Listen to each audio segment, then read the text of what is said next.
जी बिस्मिल्लाहिर्रहमानिर्रहीम बच्चे, हम बैंक रिकॉन्सिलिएशन स्टेटमेंट सॉल्व कर रहे हैं। हमने जो है सिंगल मेथड से उसको करके देखा। अब जो हमारे पास मेथड है इसमें हम करते क्या है, पहले ये समझ लें। हमने पहले भी कहा था कि सही तरीका जो है वो ये है कि जो गलती बैंक की है वो बैंक ठीक करे, और जो गलती जो है कस्टमर की है, कैश बुक की गलती है, वो कस्टमर ठीक करे। ठीक है, तो इसमें हम देखेंगे, पहले क्वेश्चन पढ़ लें क्या है। वो कहता है following information is available to reconcile cloth companies book. Cloth एक बंदा है जिसकी हम बैंक रिकंसिलिएशन स्टेटमेंट बनाने जा रहे हैं ऑन 31 जुलाई 2011। तो सबसे पहले बच्चे हम यहाँ पे जो है उस बंदे का नाम क्या है, क्लॉथ कंपनी, और बना कर रहे हैं हम बैंक रिकंसिलिएशन स्टेटमेंट। ये पूरा लिखना होगा बच्चे, for the month of July है, जुलाई 2011। ठीक है, और यहाँ पे आपने लाइन लगा रहे हैं यूं करके, और यहाँ बच्चे आपने करना क्या है कि इसको दो पार्ट में, जैसे हम बैलेंस शीट टाइप बनाते हैं वैसे इसको डिवाइड करना है। ये मेन कॉलम, ये इसका इनर कॉलम। आप यूं समझ लें कि आप डबल कैश आप बना रहे हैं, bank statement bank reconciliation statement बना रहे हैं। एक नहीं बल्कि एक की जगह पे क्या बना रहे हैं, दो बना रहे हैं। ठीक है, और यहाँ पे ये यहाँ तक आ जाएगा। ठीक है, अब बच्चे पहली ट्रांजैक्शन पढ़े, वो क्या कहता है, on July 31 the company's cash account has a $26193 debit balance. यानी कि जिस दिन महीना खत्म हो रहा है, कंपनी के मुताबिक उनके पास उनके अकाउंट में बैंक में कितने पैसे पड़े हुए हैं, $26,193। ठीक है, बट इस जुलाई बैंक स्टेटमेंट शोज $28,020 बैलेंस। यानी कि उस बंदे के मुताबिक, उसकी कैश बुक के मुताबिक उसके पास कितने पैसे पड़े हुए, $26,193। ठीक है, और बैंक की जो स्टेटमेंट आई है, जो बैंक ने हमें बताया, उसके मुताबिक पड़े हुए $28,020। ठीक है, अब बच्चे हमें करना क्या है कि यहाँ पे दोनों बना देनी। एक साइड पे आप लिख लें balance as per cash book,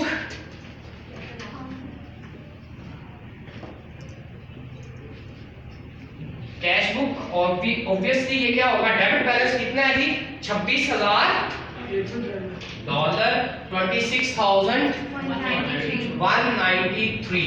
ठीक है, और दूसरी तरफ बचे आप पासबुक का बैलेंस लिख लें, बैलेंस एज पर पासबुक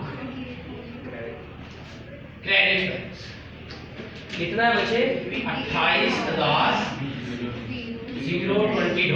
ठीक है, अब बच्चे ये चूंकि इसमें कुछ वैल्यूज जो है हम इसको पहले सॉल्व कर लेते हैं, फिर बाकी बात करते हैं। उसके बाद बच्चे क्या है, चेक नंबर, वो कहता है चेक का नंबर जो है वो 3031 फॉर $1380। यानी कि एक चेक है जिसका नंबर ये है और उसकी अमाउंट $1380 है।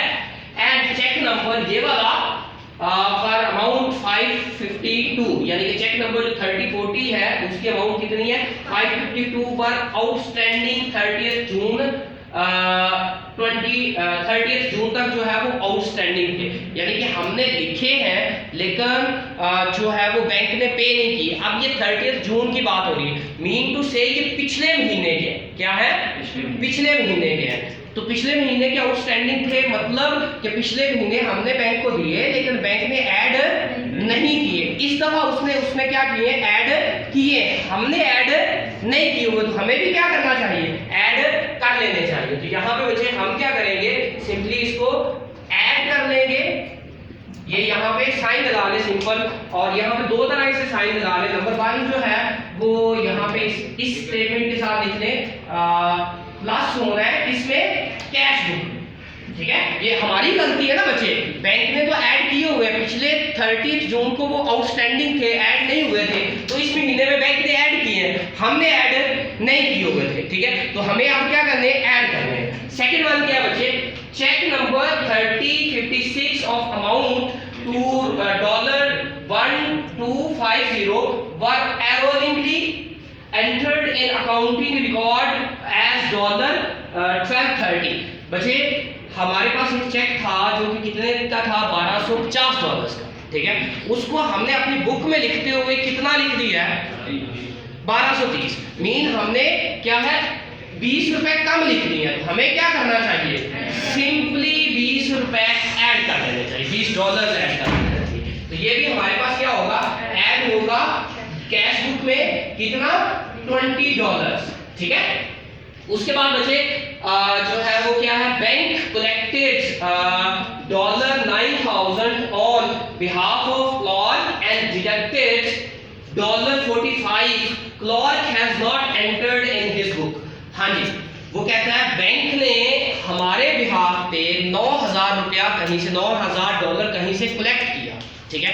उसने अपने पास लिख लिया और 9,000 में से उसने कलेक्शन चार्जेस यानी कि वो 9,000 कलेक्ट करने के अपने $45 फी काट के बाकी पैसे हमारे अकाउंट में क्या कर दिए, ऐड कर दिए। कितने ऐड हुए, 8,955 बैंक ने हमारे अकाउंट में ऐड कर दिए।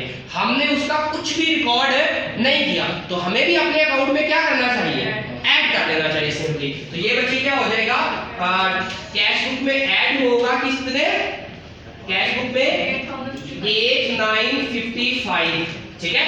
उसके बाद बची क्या है, डेबिट मेमोरेंडम इन लोग। अच्छा, ये भी मेमोरेंडम था, मैंने पूरी स्टेटमेंट्स नहीं लिखी, सारी क्वेश्चंस की स्टेटमेंट नहीं लिखी। अगर पूरा क्वेश्चन सॉल्व किया जाए तो लॉजिकली इन दोनों साइडों को बराबर आना चाहिए। हमारा मकसद सिर्फ सीखना है, इसलिए जो है मैंने कुछ जो मेन थी वो लिखी है। यहाँ पे भी मेमोरेंडम था। मेमोरेंडम क्या होता है कि वो डॉक्यूमेंट जिसमें वो डिटेल्स लिखी होती हैं, तो वो क्या कहता है, debit memorandum mean simply bank ने हमारे अकाउंट से क्या चीज है, कोई चीज क्रेडिट की निकाली है, क्या है, enclose with July 805 clerk has entered in not entered in cash book. बच्चे ये डेबिट वाला और क्रेडिट वाला मैं ऑलरेडी आपको रूल बता चुका था।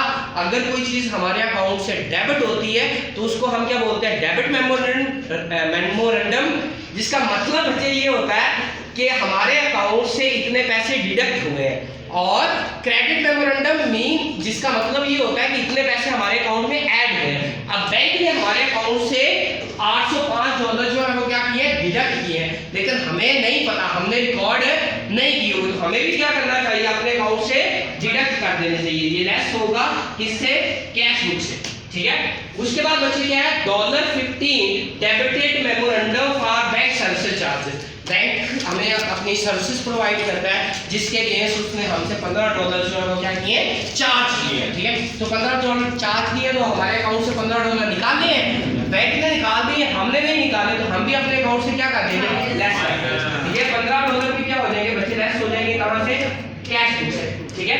उसके बाद लास्ट वन क्या है बच्चे, clerk deposited $10,152 into bank but bank not entered in passbook. यानी कि हमने बैंक में पैसे जमा करवाए हैं, हम यहाँ पे ठीक है, ठीक है, लेकिन बैंक ने ये पैसे जो है हमारे अकाउंट में ऐड नहीं किए। तो यहाँ पे किसकी गलती है बच्चे, बैंक की। तो ये कहाँ पे करेक्ट होना चाहिए, बैंक स्टेटमेंट, पासबुक में। तो ये बच्चे ऐड होगा कहाँ पे, पासबुक, ठीक है।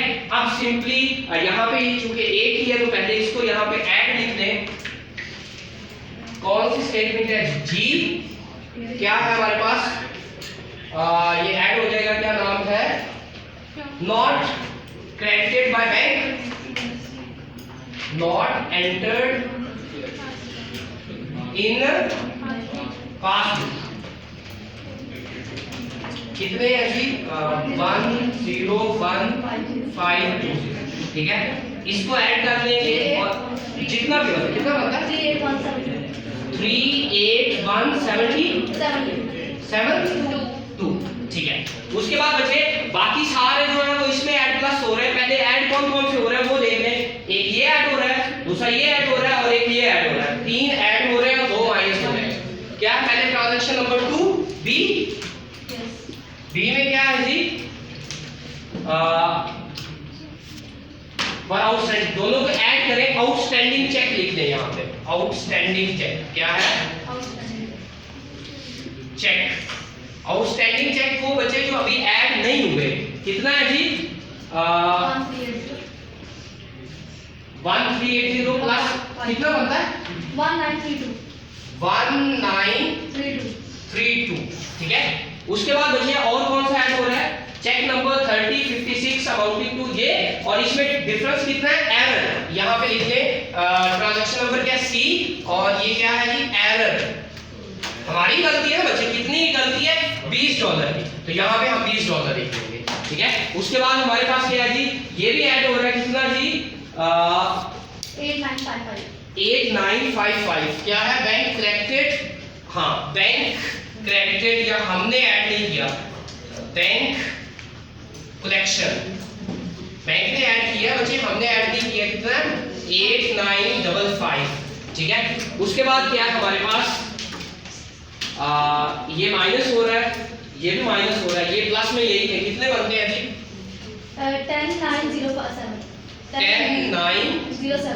10907 राइट। दोनों को ऐड करें तो कितना बनता है बच्चे?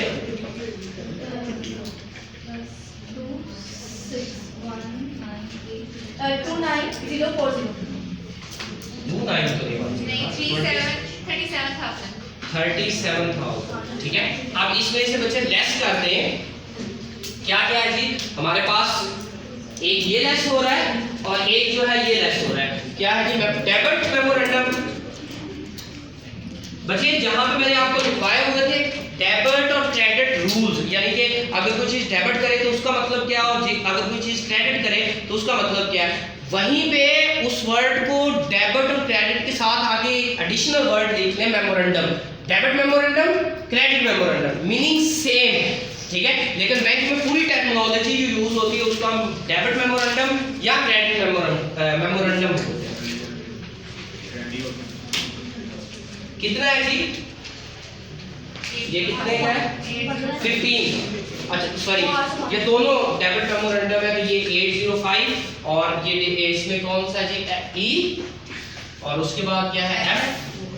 अगेन डेबिट मेमोरेंडम कितना है? 15 का, तो ये दोनों ऐड करें कितना बनता है? 820, और इसमें से बच्चे इसको ऐड लेस करें तो ये कितना बनता है?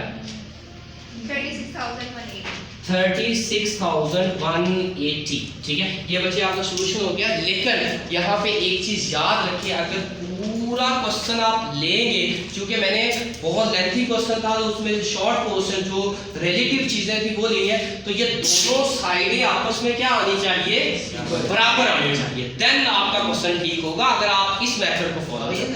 Thank you very much.